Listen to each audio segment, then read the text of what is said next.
Thank you so much.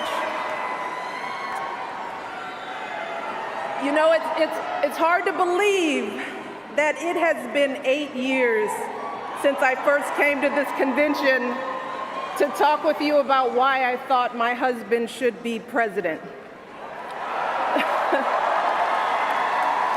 Remember how I told you about his character and conviction, his decency and his grace, the traits that we've seen every day that he served our country in the White House. I also told you about our daughters, how they are the heart of our hearts, the center of our world, and during our time in the White House, we've had the joy of watching them grow from bubbly little girls into poised young women, a journey that started soon after we arrived in Washington, when they set off for their first day at their new school. I will never forget that winter morning as I watched our girls, just 7 and 10 years old, pile into those black SUVs with all those big men with guns. And I saw their little faces pressed up against the window, and the only thing I could think was, what have we done? See, because at that moment, I realized that our time in the White House would form the foundation for who they would become, and how well we managed this experience could truly make or break them.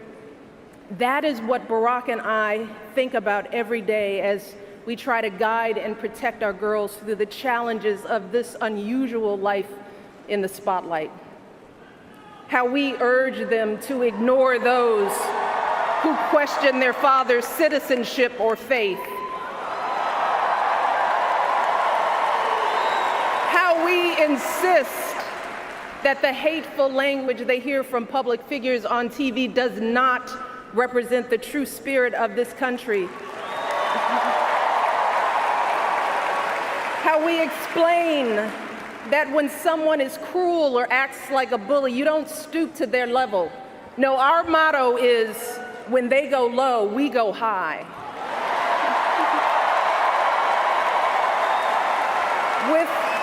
With every word we utter, with every action we take, we know our kids are watching us. We as parents are their most important role models. And let me tell you, Barack and I take that same approach to our jobs as President and First Lady, because we know that our words and actions matter, not just to our girls, but to children across this country. Kids who tell us, I saw you on TV, I wrote a report on you for school. Kids like the little black boy who looked up at my husband, his eyes wide with hope, and he wondered, is my hair like yours? And make no mistake about it, this November when we go to the polls, that is what we're deciding.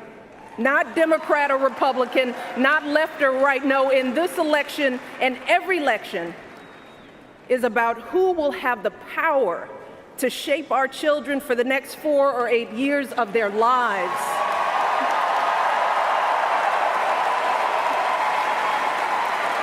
And I am here tonight because in this election, there is only one person who I trust with that responsibility. Only one person who I believe is truly qualified to be President of the United States, and that is our friend, Hillary Clinton.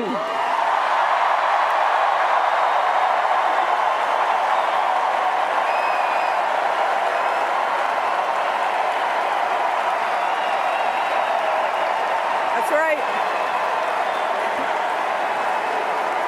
See, I trust Hillary to lead this country because I've seen her lifelong devotion to our nation's children. Not just her own daughter, who she has raised to perfection, but every child who needs a